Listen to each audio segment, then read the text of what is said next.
C'est derrière ces murs que François et Françoise ont décidé de lancer ce qu'ils appellent un espace d'activité et de vie. À l'aube de la cinquantaine, ce couple, originaire d'Yon, a choisi de réorienter ses carrières respectives pour un projet à la fois personnel et professionnel. À l'origine, il y a 4 ans, ensemble avec mon époux, nous nous sommes posé la question fondamentale suivante: que faire de notre vie? Que faire après 50 ans? Et donc là, on a commencé à réfléchir sur ce que nous, en tant qu'individus, nous faisions de bien ou de moins bien, de ce que nous étions en tant que couple, et puis également dans notre carrière professionnelle, ce que nous souhaitions réellement. Et donc, après quand même pas mal de réflexions, on s'est dit que notre projet prendrait la forme d'une maison. Il y aurait du partage, de la convivialité et de l'échange, et surtout, il se réaliserait à Mons.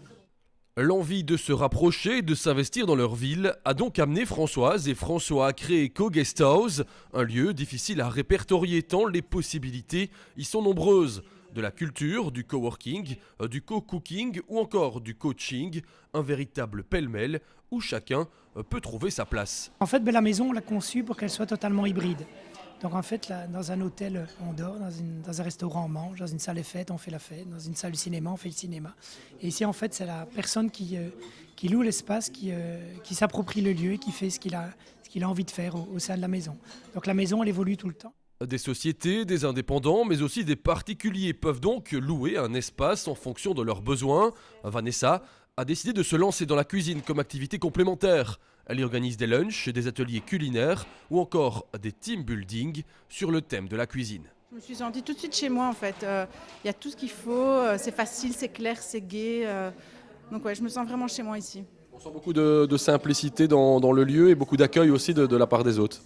Tout à fait, et c'est ce qu'il me fallait, parce que moi je suis quelqu'un de simple, ma cuisine est simple, et ils m'ont vraiment soutenue dans mon projet, dans ma démarche, et ils sont un peu là comme des parents à côté de moi dans ce chemin de l'entreprise. Il n'y a pas de limite, donc on a aussi bien de l'art-thérapie, du yoga, de la méditation, des expositions.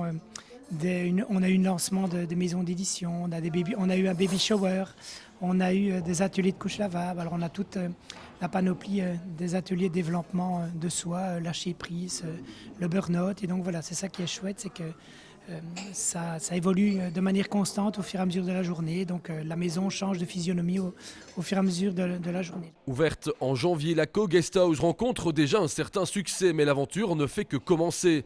Ce premier espace partagé de travail et de loisirs en Belgique compte bien surfer sur différentes tendances pour devenir un lieu incontournable au cœur de la cité du Doudou.